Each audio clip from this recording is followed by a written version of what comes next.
So I've gone out for a walk and had a lot of thoughts, a lot of things to process from this week. It's amazing to me how many things happen in a day and how many voices we hear, and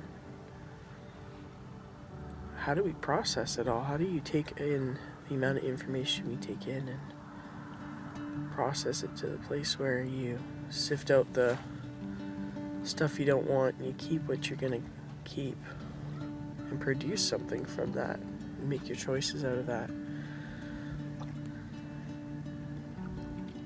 I was listening to the debates last night of all the Canadian Prime Minister candidates, and it was like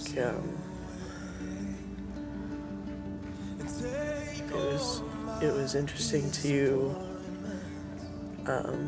see all the opinions and discernments that different people had, and I just feel like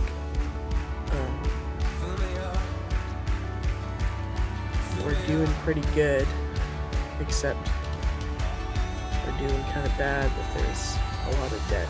A lot of people are enslaved because of the debt. I don't think Canadians realize how big of a problem that really is. I think global warming or climate change, I believe that kind of thing is really up to God, and yes, people have to steward the earth and make good choices, and when money is involved, people do make bad choices, and it affects all of us, especially the love of money. But I feel like government isn't the solution. I feel like love is the solution. And if people moved compassionately, so many issues and problems and things get solved. And when people make choices and move because of money and the love of money, and that's the root of evil, and that's the destructive force that we're fighting against.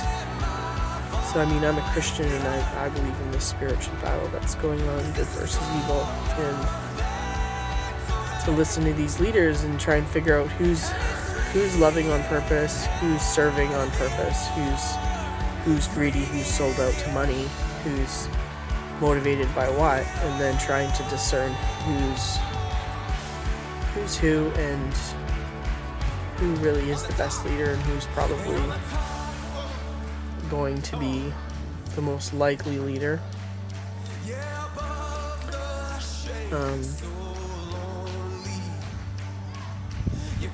I was really impressed with Bernier, even though they slammed him really hard on some politically incorrect things that he had tweeted. Those are his honest opinions. He felt like people are freaking out over climate change, and it's not really something that Canadians are going to solve and that we're really going to affect. And for us to keep getting indebted when we're this far in debt doesn't make sense. So I think he's being really level-headed about balancing the budget in 2 years, and that's awesome that he's willing to tackle that. And so I was really impressed with Bernier, even though it felt like the media and the people that are the talking heads in the world didn't seem too impressed with him. Scheer was very good at attacking, but just because you can confront someone and fight with them doesn't mean that you're necessarily any different than them. And he has good things, and yes, he's the lesser of the two evils. I don't think he's the best leader. I don't think he's the most courageous. I mean, he has belief in pro-life, yet he won't open the debate for it or give people an opportunity to fight that way for it. So it's just like that lacks courage in my opinion. And yeah, these walks, they're good. Only to walk maybe, looks like once a week. Every Wednesday I try to walk a little bit more because I have this little gap of time where I'm free for an hour or two to come down here, and if it's a nice day. This is, I think, the second time I've been down here. It's so wonderful. I walked past this thing and I felt like I'm supposed to go and interact with it and play with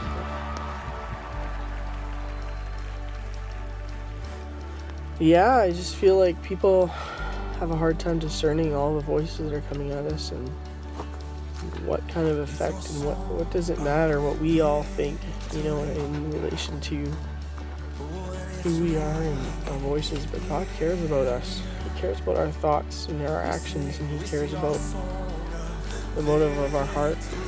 If God cares, then I should feel like I'm loved and I'm valued and I'm cared about.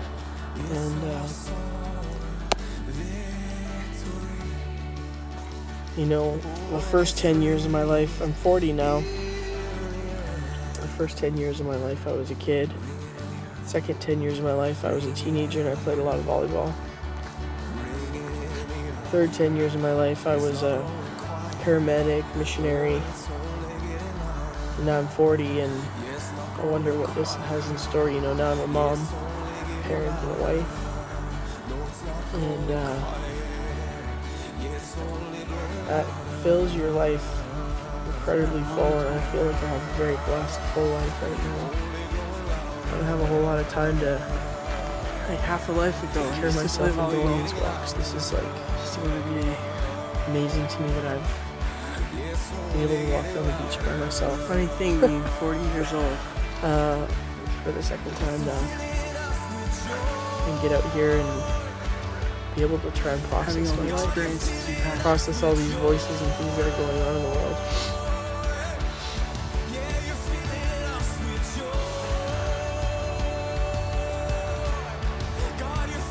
I feel like, I looked up into the hills and I saw this excavator digging up there, and I thought, what does it matter? That big giant mountain, that guy's just digging his little holes or whatever up there, and sort of these moving mountains, and it's one thing at a time, one step at a time, one rock at a time, one different little ripple in the water makes a difference. And sometimes I feel like, why does my voice matter? Why do my thoughts matter? Who even knows about them, whether they exist or not? But I guess with YouTube, you can share them. And at this point in my walk, maybe there's people that don't get to go outside and they're housebound and they have to watch YouTube videos to see what's going on. And got to go outside today and do this beautiful place, so I can video it and share some of my thoughts as I process them when I walked up and down this beach today. I think it's important that people figure out how to discern what voice to listen to and what voice to leave, and how to consume spiritual food and not garbage food. What voices we heed, because it brings life or death. The Bible says life and death is in the power of the tongue. And I want to speak life to people. I want to speak encouragement and hope and love people really well and encourage people to love really well. If you love God and you love your neighbor, you're going to take really good care of this earth. That's why it scares me when there's ideologies out there that don't have a fear of God. They don't have a love of God. Because if you're not acting in line with what God says to do and be righteous, and it means something to be righteous, and it means something to be wicked. And people that are wicked, they make a lot of messes and they cause a lot of destruction.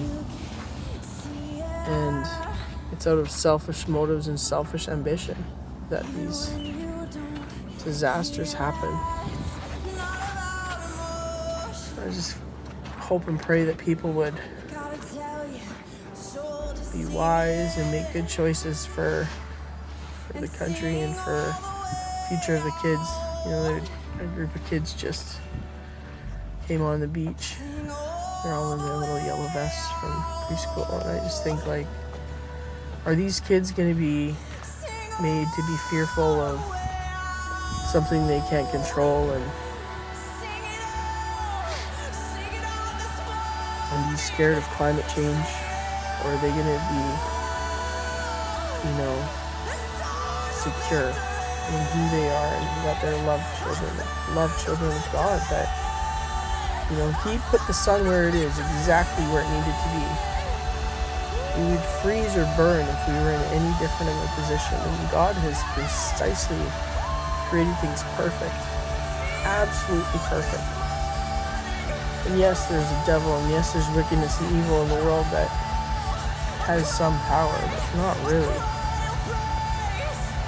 And yeah, our job is to confront those things and bring people around. There's a grace that comes that God can release, where we can win somebody, we can train somebody, we can disciple somebody, we can cast out fears, we can cast out demons, we can cast these things out. They don't have to be some intimidating force. I think we have to know that, like, just like we train up a child in the way they should go, we can do that with all people. Like, you've never lost hope on somebody realizing how loved they are and changing their mind about whether they're going to hurt other people or not, whether they're going to love other people or not, or love God or not. And I feel like we really do have to know that we've won, and things are going glory to glory in God.